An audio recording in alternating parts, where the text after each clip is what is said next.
Donc rebonjour, donc nous allons parler sur différents points, donc des réseaux sociaux avec déontologie. Donc qu'est-ce qu'un chirurgien en tout cas peut attendre de ces réseaux sociaux? Qu'est-ce qu'il peut dire et quelle est l'importance en tout cas pour lui en 2022 d'être présent?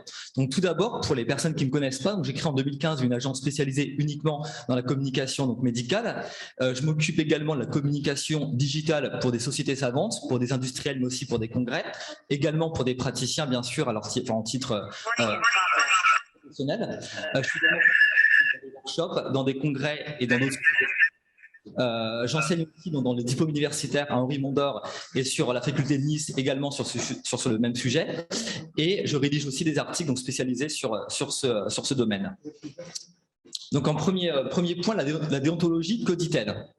Tout simplement, donc l'Ordre des médecins s'intéressait depuis 2012 à cette réglementation, donc avec l'écriture d'un livre blanc qui va porter sur la déontologie, la réputation, et on va dire qui va donner le grand cadre à un chirurgien ou un médecin, et qui a été mis à jour en 2018 avec évidemment l'évolution, qui suit l'évolution aussi du monde, avec toujours ce cadre qu'un chirurgien donc, doit respecter. Donc c'est un livre qui est accessible à tous sur Internet, qu'il peut bien sûr consulter. La déontologie, ce qu'il faut savoir, bien sûr, elle s'applique partout sur le web. C'est un média parmi un autre, mais par contre, finalement, la réglementation, elle est aussi stricte et le secret médical, évidemment, c'est quelque chose qui doit être en tout cas respecté. Il y a tout ce qui est secret, on va dire, on va plus rentrer en détail juste après, mais en tout cas, le comportement du praticien, évidemment, il doit être assumé, accepté, évidemment, comme dans la vie réelle, comme dans un cabinet. Que dit la déontologie? En premier point, le community manager, bien sûr, qui gère l'image d'un praticien, il doit lui aussi respecter la vie privée du patient. Évidemment, ça va couvrir le secret médical, tout ce qu'il a entendu, tout ce qu'il a compris. Ça va bien sûr aussi permettre aussi, et aussi gérer la responsabilité et de veiller aussi à ce que toutes les personnes, en tout cas, qui assurent le soin également vont respecter ce secret médical. Ça peut passer par les assistantes, les infirmières ou les assistantes de bloc, par exemple. Et évidemment, donc, ça doit aussi, cette déontologie, elle est aussi valable sur les groupes privés entre chirurgiens, des groupes d'échange professionnels, où ces groupes, même s'ils sont dits privés, on doit aussi respecter l'anonymisation du patient. Évidemment, le chirurgien, donc d'un point de vue, on va dire, personnel, sur Facebook principalement, il doit normalement refuser tout ce qui est demande d'amis de ses propres patients sur Facebook, évidemment. Donc, sur Instagram, c'est un peu différent, mais sur Facebook, en tout cas, on verra ça après, la différence entre une page professionnelle et un compte personnel, les deux choses sont assez distinctes, mais sur un compte personnel, il doit bien sûr avoir que ses amis personnels et ne pas mélanger ses patients dessus. Évidemment, pourquoi ça pourrait compromettre tout simplement la qualité et de la relation aussi avec le patient et le médecin, mais aussi en tout cas ça pourrait aussi remettre peut-être en question la neutralité des sentiments. Sur le temps employé sur ces réseaux, en tout cas, il doit bien faire attention que l'image renvoyée en tout cas lui-même, elle est, on va dire, professionnelle, elle respecte en tout cas sa déontologie, son éthique. Donc ça, c'est vraiment, on n'est pas du tout sur, on va dire, sur une chirurgie de foire. Sur les réseaux sociaux, on doit aussi respecter bien sûr cette image-là. Les sanctions, donc tout simplement, donc l'ordre des médecins, donc c'est l'organisme qui veille en tout cas à tout ça. Donc finalement, il y a des sanctions qui peuvent parfois juste être un avertissement, parfois même beaucoup moins de radiation, mais en tout cas une mise à pied sur X mois. Donc ça arrive aussi sur quand il y a des patientes, quand il y a des dépôts de plainte, en tout cas. Donc bien sûr, il y a des sanctions. Donc tout ça, c'est à prendre en considération. L'étape 2, c'est la compréhension. Les réseaux sociaux, finalement, on va déjà comprendre l'intérêt de ces réseaux sociaux. C'est qui sont-ils? D'un point de vue mondial, le réseau social, il est large. Il y a beaucoup de plateformes en réalité. En France, je pense que c'est bien intéressant à 3-4 plateformes. Première plateforme qui est Facebook, la plateforme Facebook, avec les pages Facebook, avec une page, on va dire, qui se comporte comme un petit site internet, avec beaucoup d'informations sur le cabinet, sur le centre, sur la clinique. On aura le compte Instagram, évidemment. Donc le compte Instagram, je pense que tout le monde connaît, mais le compte Instagram, il va vraiment être là pour de l'image, pour de la vidéo. C'est quelque chose qui est beaucoup plus visuel. Ensuite, on a Twitter. On va dire Twitter, dans une relation praticien vers patient, c'est beaucoup moins utilisé. C'est beaucoup utilisé pour un praticien qui va parler à des praticiens, un praticien qui parle aux industriels. Là, oui. En tout cas, dans une démarche praticien vers patient, on va vraiment se limiter Facebook, Instagram. LinkedIn, beaucoup moins. On n'est pas du tout sur cette démarche-là. LinkedIn, c'est pareil, c'est très professionnel. C'est entre confrères. Un praticien, on va dire, conférencier sera sur LinkedIn, beaucoup moins vers un patient. TikTok, la population est encore très jeune en France. TikTok, par exemple, en chirurgie plastique, on s'y met de plus en plus, mais le public n'est pas toujours là. C'est un public assez jeune, qui a parfois même pas toujours aussi le pouvoir d'achat nécessaire. Snapchat, c'est pareil, c'est pas la bonne plateforme. Et YouTube, c'est intéressant si on a vraiment du contenu, si on a quelque chose à dire, et pour être différenciant des vidéos qui existent. Les réseaux sociaux, ça va bien sûr permettre de s'informer, de faire de la veille. C'est vraiment important aussi dans une époque où l'humain, finalement, on est tous en recherche, on consomme du digital, on va rechercher toutes sortes d'informations sur ces réseaux. Ça peut être le résultat d'un match, par exemple, ça peut être un prochain voyage que l'on va faire, mais aussi un chirurgien, une indication, j'ai mal quelque part, je vais rechercher une information. Donc en tout cas, c'est d'avoir une présence. Donc cette veille, elle est importante. Elle est aussi, bien sûr, ça va permettre d'accélérer les échanges et la diffusion d'informations. Donc sur un post, ça peut être par exemple sur une découverte d'une technologie, on l'a vu il n'y a pas longtemps avec l'Académie, sur la robotique, les métaverses, etc. Donc finalement, on va mettre de la publication qui va informer un maximum de personnes sur un sujet donné. Donc ça, c'est aussi intéressant. Créer un espace collaboratif, on l'a vu avec les groupes privés, par exemple, les groupes de chirurgiens ou les groupes de médecins qui vont échanger entre eux sur des pathologies ou différentes indications. Donc ça, c'est vraiment intéressant avec des classifications par des hashtags qui vont permettre de créer un vrai forum beaucoup plus dynamique et de capter de nouveaux patients. Des études ont montré que toutes les tranches d'âge sont connectées, sont présentes dessus, à différentes durées, mais en réalité, on passe beaucoup de temps dessus. Une étude a montré que la jeune génération peut jusqu'à 3 heures par jour connectée sur ces réseaux. Donc l'idée, c'est d'être présent aussi pour être présent face à un public qui est en fait dans l'attente d'informations. Ce qu'il faut, ce que le chirurgien doit comprendre, c'est qu'un chirurgien qui vient d'Internet, c'est un chirurgien qui est beaucoup plus nomade en réalité, puisqu'il fait finalement de compte Instagram en compte Instagram, il va poser les mêmes questions parfois sur différents comptes. Et finalement, s'il faut être réactif, répondre assez rapidement, bien répondre, de bien comprendre aussi que Messenger, ce n'est pas un lieu de consultation. Les messages privés, on n'est pas du tout sur un forum de consultation. J'ai beaucoup, moi personnellement, dans l'agence, beaucoup de patients qui vont dire, voilà, j'ai un bouton qui est étrange, j'ai mal à la jambe, etc. Qu'est-ce que je peux faire? Venez en consultation. La messagerie doit être en tout cas une passerelle vers la consultation Doctolib ou physique. Ça, c'est important, enfin Doctolib ou d'autres plateformes. Bien sûr, cette réglementation, elle interdit tout ce qui est publicité, tout ce qui est partage de photos avant est problématique. Avec, bien sûr, on a un problème d'anonymat du patient. Donc, ça constitue en tout cas une violation du secret médical. Ensuite, tout ce qui est évidemment promesse de bons résultats, tout ce qui est, on va mettre évidemment tout ce qui est acte réussi, beaucoup moins les actes ratés. Mais en tout cas, tout ce qui est cette publicité, c'est l'incitation à venir, l'incitation à participer à un acte. Donc, tout ça, ça reste bien sûr interdit. On doit être dans l'information et dans l'apport en tout cas d'éléments qui sont factuels. Quand on tombe par e-réputation, donc la réputation, c'est tout simplement l'image d'une personne qu'elle aura sur Internet, n'importe quel support. Les réputations, bien sûr, ça entretient en tout cas tout ce que concerne une personne autour de elle-même, autour de sa société, de son cabinet, de sa clinique, de son activité professionnelle. Quand ça sera présent donc sur des réseaux sociaux, sur des blogs, sur des sites, sur des plateformes de partage. Cette image, évidemment, elle est visible par tous. Tout le monde peut en parler. Évidemment, dans des discussions privées, sur des forums, on peut parler d'un chirurgien sur un forum, on peut lui déposer des avis. Tout ça, c'est visible. Et bien sûr, il y a des sanctions quand ça déborde. Le chirurgien peut prendre évidemment la main dessus. Il y a des risques. Le premier risque majeur, c'est l'usurpation d'identité. Donc évidemment, sur un chirurgien, malheureusement, ça arrive. Un patient peut prendre l'identité du praticien pour déverser de la haine sur ce praticien. On a de la veille à faire. Il y a des choses que l'on peut faire par rapport à un vol de pseudonymes et de faux comptes. Donc ça, c'est des choses qui existent. En deuxième, évidemment, c'est des mauvais avis sur Google. On atteinte à l'image. Ce chirurgien ne s'est pas opéré. Ce chirurgien m'a mal reçu, etc. Donc tous ces avis, c'est des choses que le community manager spécialisé doit savoir gérer avec des avocats spécialisés, des assureurs spécialisés, etc. Donc tout ça, cette image, évidemment, elle est à respecter au même titre qu'un commerce physique. Donc tout ça, il y a différents outils qui vont permettre de protéger cette image. Ensuite, le bad buzz, tout simplement. Donc ça arrive fréquemment, par exemple, chirurgie esthétique, où il y a souvent la presse qui déverse des articles. Donc là, la bad buzz, c'est vraiment le mot, malheureusement, c'est ce qu'on pense, en tout cas, le point qui va marcher, en tout cas, le point différenciant, mais finalement, les gens vont mal en parler, la presse va mal en parler, et c'est un peu, ça va devenir la risée d'une communauté. Pourquoi finalement avoir cette e-présence? On va dire la présence sur les réseaux sociaux, c'est 4 grands points. Le premier, c'est de gérer une image. On va être visible telle une vitrine digitale. On est là où un potentiel patient peut se trouver.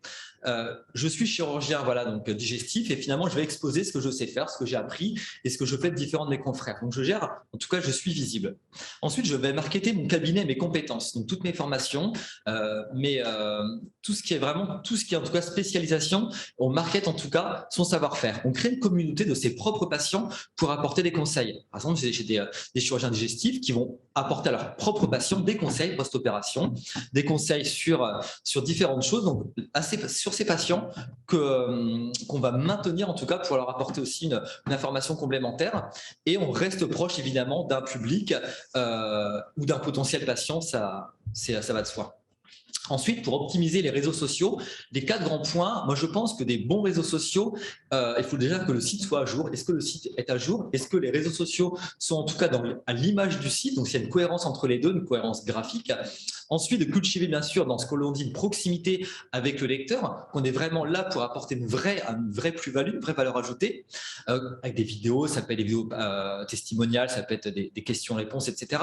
On crée une vraie communauté de personnes réellement engagées et une rapidité d'interaction avec son public, ça bien sûr c'est intéressant.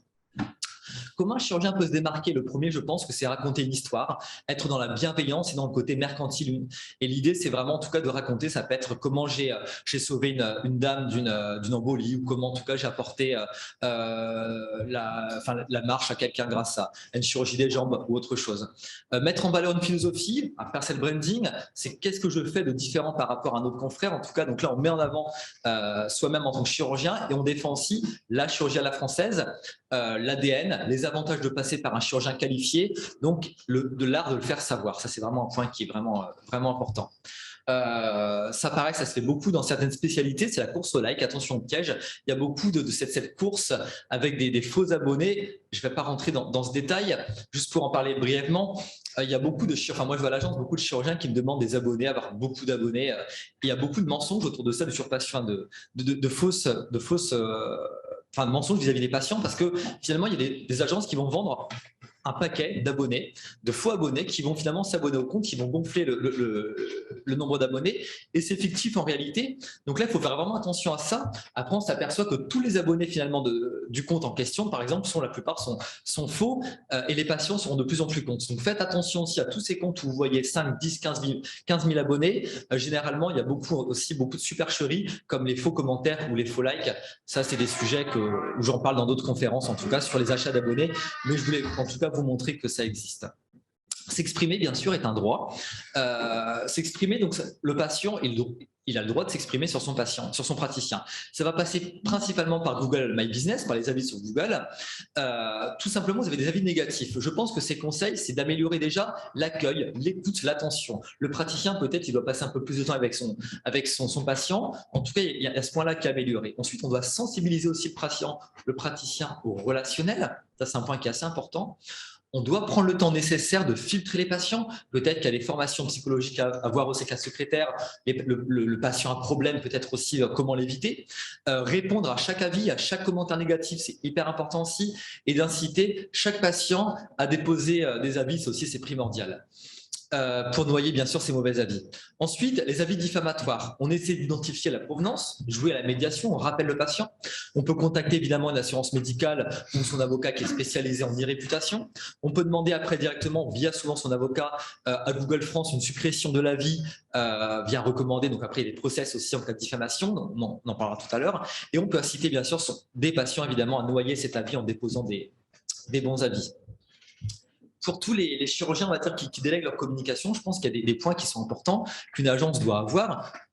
Premier point, c'est bien sûr de posséder une réelle expertise. Est-ce que l'agence a une réelle expertise dans la chirurgie, dans la médecine, avec le respect réellement du CNOM, de la réglementation en vigueur, de comprendre l'attente des patients, qu'est-ce que le patient veut vraiment voir, qu'est-ce que le patient veut vraiment entendre. Ensuite, d'apporter une vraie approche, évidemment, sur mesure, de comprendre le praticien, qu'est-ce qu'il a vraiment envie de dire, d'être vraiment, en tout cas, dans sa tête, avoir une connaissance du secteur, on l'a vu, travailler main dans la main avec l'équipe, en tout cas avec le cabinet, redonner du sens, évidemment, à la communication, avoir une vraie communication qui soit engageante et non mercantile, la connaissance du patient et une mise en avant, évidemment, des réseaux, et puis la compréhension, bien sûr, de tout ce qui est, de toutes ces nouvelles plateformes, évidemment. Voici pour ma partie. Parfait. Merci. Merci beaucoup.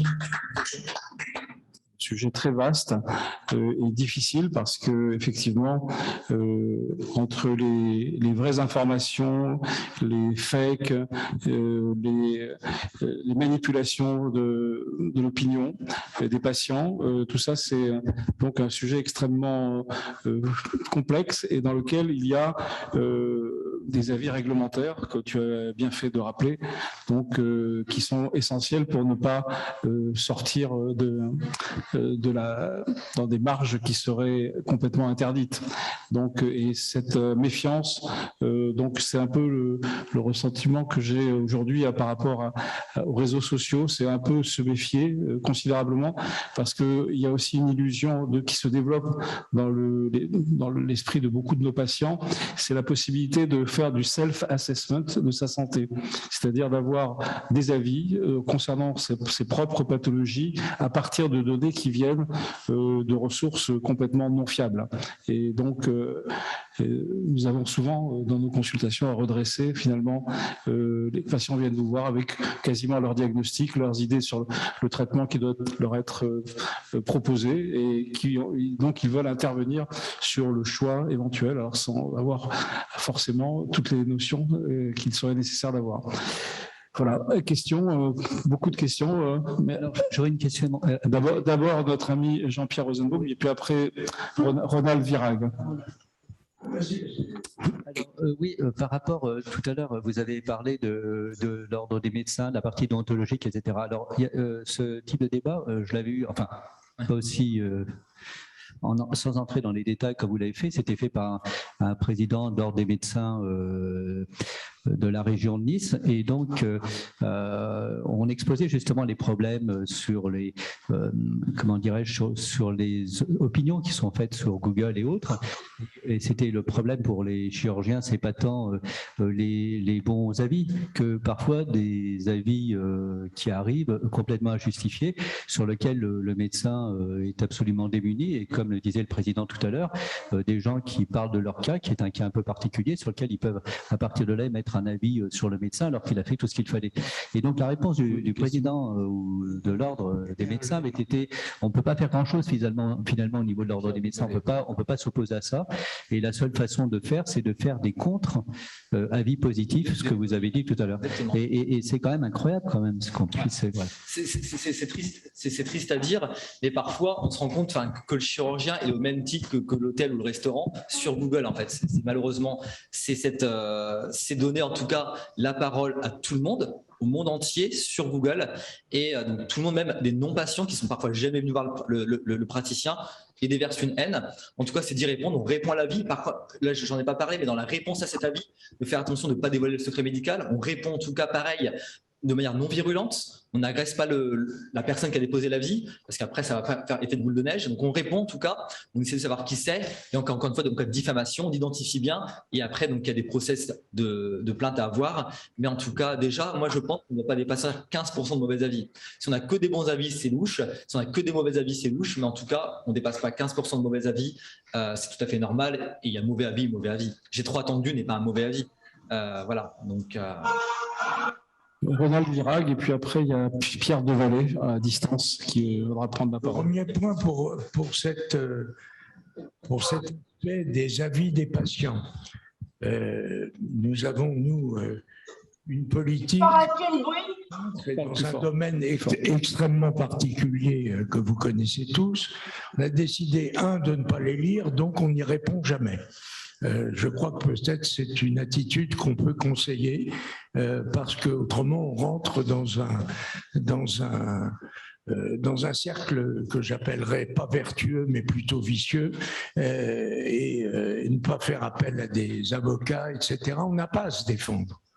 Si on a bien fait son boulot, on n'a pas à se défendre. Mais d'une manière générale, je voudrais prendre cette opportunité. Moi, ça fait 40 ans, vu le sujet un peu délicat que nous traitons, que j'ai à faire et aux médias. Donc le traitement de l'impuissance masculine. Exactement, pour ceux qui ne sauraient pas, il n'y en a pas beaucoup. Donc, on a toujours traité le problème d'une manière ouverte et je dirais scientifique. L'offre est importante. Alors, ce que je voudrais souligner, la place de notre académie serait d'émettre un vœu sur ce sujet. Oui. Le florilège de fake news qui sont également propagés par des confrères est absolument hallucinant. Tout le monde, c'est un organe publicitaire et ça, je crois qu'il faut arriver à le tempérer ou à édicter des règles ou au moins des conseils pour que, en parallèle des fake news que signalait l'autre jour Mathieu Josselin sur une thérapie comme les varices et qui était très intelligent, il y a de signaler les fake news qui sont propagées par des collègues indélicats et qui se font une publicité, point, sans support scientifique, sans aucune base quelconque pour draguer des malades. J'excuse d'être un peu violent, mais je crois que c'est important. Entre les recommandations, que je comprends bien, l'Académie est une instance qui peut émettre des avis, d'ailleurs qui peuvent être adressés au pouvoir public, mais également à nos collègues, à nos confrères. Et donc, cette stratégie vis-à-vis des réseaux sociaux, intelligente, souple, doit être bien expliquée avec ses dangers. Moi, je crois que c'est plutôt quelque chose comme ça qui devrait être équilibré entre ce que tu as essayé de faire, Thomas, c'est-à-dire les avantages, parce que c'est quand même une porte ouverte à l'information du public sur les possibilités qu'on a aujourd'hui de traiter de telle ou telle manière, de manière différente, nouvelle. Il y a une ouverture sur l'innovation, sur une nouvelle offre en santé. Donc tout ça, c'est possible. Et que les patients s'expriment sur ce qu'ils ressentent, c'est pas non plus complètement anormal. Donc il y a quelque chose qui doit être équilibré, mais qui est difficile. Après une police de l'Internet de la santé, c'est très difficile à faire. En plus, je pense qu'il y a des domaines que tu n'as pas évoqués. Tu as évoqué les sites Internet, enfin les réseaux sociaux. On va parler des sites Internet tout à l'heure. Mais il y a aussi le domaine des applications en santé. Les applis qu'on trouve qui sont des domaines spécifiques où tu as une appli pour tel ou tel problème, l'insomnie, le truc, etc. Et tu entres dans un univers fermé d'informations qui est décidé par l'auteur de cette appli ou par les auteurs ou une société X, Y, etc. Il y a actuellement plus de 200 000 applis en santé en français. Donc c'est considérable dans tous les domaines, ça couvre. Et là, il y a aussi quelque chose qui n'est pas fait, c'est une régulation de la qualité de ces applis. Qu'est-ce qu'elles apportent, quels sont les dangers. C'est vraiment un domaine dont l'Académie de médecine aussi pourrait se saisir, parce que là aussi, il y a des avis qui dépassent la chirurgie. C'est vraiment tous les domaines de la santé. Donc il y a des processus dans lesquels il me semble que cette réflexion est originale, que l'Académie nationale de chirurgie s'en saisisse, c'est très important, mais c'est un mouvement général de l'ensemble des professionnels de santé qui doit s'organiser autour de ça, parce qu'on est quand même complètement enfermé là-dedans. C'est pas une ouverture, c'est une fermeture. Mais il y a des questions, plusieurs maintenant qui se sont levées. Pierre Devalet, qui tout à l'heure, si tu veux bien te présenter. Oui, je suis ancien chirurgien orthopédiste de formation, maintenant à la retraite, et je ne fais maintenant que des expertises pour des juridictions, soit administratives, soit judiciaires. J'ai été chirurgien orthopédiste libéral et je suis depuis quelques jours, et je remercie l'Académie de médecine, élu à l'Académie de chirurgie, nationale de chirurgie. Donc je suis un de vos nouveaux membres. Voilà, je voulais intervenir dans ce débat pour dire qu'il y a une différence fondamentale, à mon avis, entre les sites et les réseaux sociaux. Ouais, tout à fait. Les sites peuvent être un remarquable moyen d'information parce qu'ils sont élaborés, ils sont réfléchis, etc. Je crois que ce qui est capital et extrêmement pervers dans les réseaux sociaux, qui, à mon avis, devraient être exclus du champ de communication de tout chirurgien, de tout médecin qui se respecte, c'est la question du temps. la question du temps passé. Je veux dire, on est dans une société d'immédiateté d'accès à soi-disant une information, et il y a un mythe dangereux de la juste information. Une information qui circule et qui avec des réactions aussi rapides, etc., est forcément une fausse information. Une information n'existe, une information réaliste, scientifique, factuelle, ça n'existe pas. Tous les spécialistes vous le diront, ce n'est qu'une interprétation qui doit être disséquée. Le temps médical du rapport avec le patient n'a rien à voir avec une communication digitale sur un réseau social. Et je pense qu'il ne faut pas être naïf. Quelqu'un qui va sur un chirurgien ou un médecin qui va sur un réseau social, c'est à but mercantile, ou au moins à but de concurrence. Parce que je ne vois pas l'intérêt d'aller se vendre sur un site, sur un réseau social, d'échanger, etc., sinon d'essayer d'augmenter sa clientèle par des moyens plus ou moins détournés. Voilà. Alors, chers collègues, notre propre académie a ses références sur Facebook, Instagram. Donc, nous avons, nous aussi, notre part de responsabilité dans l'intérêt que nous avons à diffuser nos informations. Alors, la puissance de l'information, peut-être des autorités scientifiques que nous représentons, auxquelles nous participons, peut-être ça devrait être quelque chose, c'est des référents. Nous sommes des référents et c'est normal que le public se tourne vers notre participation aux réseaux sociaux. Tous les usages des réseaux sociaux à titre promotionnel, publicitaire, personnel, évidemment, ça fait partie peut-être de ce que la déontologie interdit, normalement. Ouais. Chacun est responsable de ses propres réseaux sociaux, exactement. Et je pense que chacun ne peut pas payer pour les brebis galeuses, premier point. Et je pense qu'on ne peut pas tout mélanger. Le monde n'est pas blanc et noir, il y a des nuances. Et dans ces nuances, en fait, il y a des choses qui existent. Aujourd'hui, la FDA, aujourd'hui, les plus grandes associations ou tout ce qui est, on va dire, les hôpitaux, les centres de recherche sont présents. L'IRCAD est très présente sur les réseaux sociaux. Et je pense que l'IRCAD a aussi réfléchi à cette présence, comme d'autres hôpitaux, les hôpitaux de Paris. Donc, toutes ces institutions-là, elles ont cette présence qui est réfléchie et qui apporte une vraie plus-value, en tout cas, pour un public qui est dans le besoin. Donc, on a par exemple des confrères qui travaillent sur des groupes, en tout cas, de soutien au post-cancer ou à des personnes opérées. Donc, ces réseaux sociaux leur apportent une vraie valeur ajoutée. Donc, leur dire qu'on va fermer les réseaux sociaux, finalement, donc je ne pense pas que ce public, en tout cas, sera favorable à ça. Donc, en tout cas, encore une fois, c'est sûr qu'il y a des brebis galeuses qu'on ne défend pas. Tous ces gens qui sont là que pour le mercantile, et dans la présentation, je l'ai énuméré à plusieurs reprises. Donc oui, on a en tout cas une information, on a une éthique à respecter. Ça, c'est un point avec l'ordre des médecins avec qui je suis proche. On travaille aussi, et ça, c'est un point qui est vraiment très important. Et c'est pour ça que sur les intervenants aujourd'hui, je pense, c'est des personnes en tout cas intègres et en tout cas consciencieuses sur ce point. Merci. Il y a une question de… Oui, j'aimerais savoir qui est Claude, si c'est Claude Dumurger. Oui, Claude, tu m'entends? Oui, on entend Claude, mais ce n'est pas un homme, c'est qui est-ce qui parle? Claude Rollo, chirurgien esthétique, membre de l'Académie de chirurgie. Oui. Est-ce qu'on ne te voit pas? Est-ce que tu peux ouvrir ta caméra qu'on sache? Non, je vais la démarrer plus tard. Hein. J'ai une question à Thomas. Oui. Parce que quand on est chirurgien esthétique, on est quand même tout à fait dans le cœur de cible de ce genre de choses.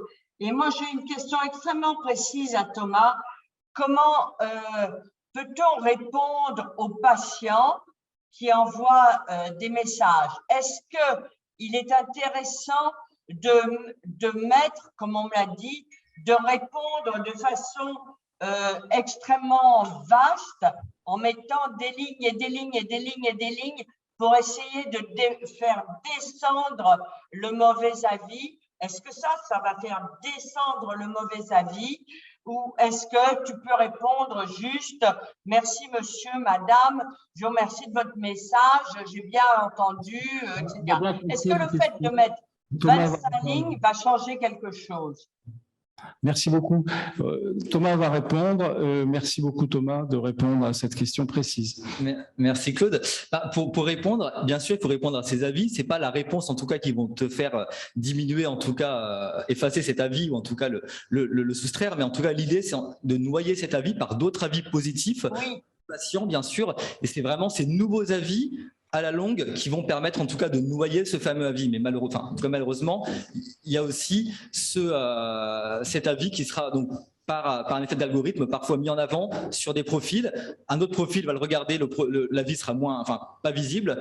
En fait, il y a deux utilisateurs qui vont regarder l'affiche et les deux peuvent parfois ne voir pas le même sens, en tout cas le même ordre d'affichage de ces avis. Si je peux intervenir, il y a une différence entre les réponses sur les réseaux sociaux et ce qu'on pourrait appeler la télémédecine et la téléconsultation, qui se fait dans un autre cadre où il y a le respect du secret médical, où il y a une identification de celui qui parle, de celui qui répond, etc. Et donc là, c'est autre chose. Sur les réseaux sociaux, émettre des avis ou des conseils, etc., moi, je le contraindirais formellement parce que c'est une erreur et vous ne pouvez pas tenir compte de la réalité de la personne qui pose la question. Si c'est une information qu'elle cherche, eh bien, on répond de manière générique et non pas spécifique. Et donc là, il faut éviter de se retrouver dans une espèce de téléconsultation gratuite, anonyme, et où là, tous les excès sont possibles. C'est du temps perdu en plus. Et c'est du temps perdu et vous ne gagnerez pas des patients avec. Notre ami le secrétaire général Hubert Joannet, merci, il va intervenir. J'avais envie de te poser une question, c'est quoi les priorités? Je veux dire par là que en fait c'est une nouvelle préoccupation professionnelle.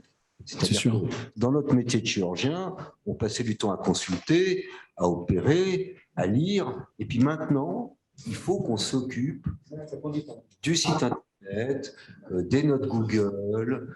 Ceux qui vont sur les réseaux sociaux, il faut vraiment qu'ils aient beaucoup de temps et qu'ils se perdent peu, je pense. Hein. Enfin, bon, voilà.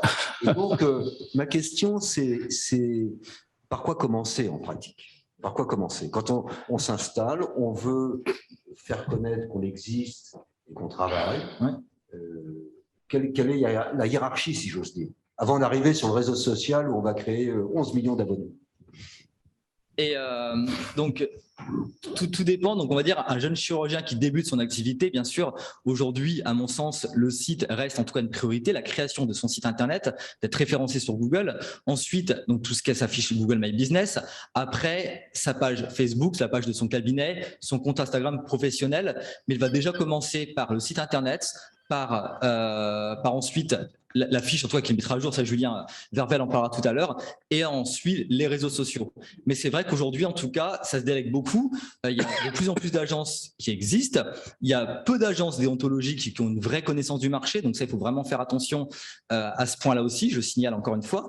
Et ensuite, quand tu délègues en tout cas ta communication de ton image, évidemment, c'est avec un concert, donc il y a un vrai échange entre l'agence et le chirurgien, avec on va dire les obligations, mais aussi qu'est-ce que tu veux mettre en avant, quelles sont tes spécialités, quel public tu veux toucher, etc. Mais c'est vrai qu'aujourd'hui, ça commence en Amérique, en Angleterre, en Allemagne, etc. Sur d'autres pays, en tout cas, la médecine, comme la chirurgie, c'est des médecines maintenant qui se sont en tout cas modernisées. On est en 2022 et en 2022, l'humain, le public est sur les réseaux sociaux, il est sur Internet. Donc aujourd'hui, la chirurgie, comme la médecine, elle est présente sur Internet.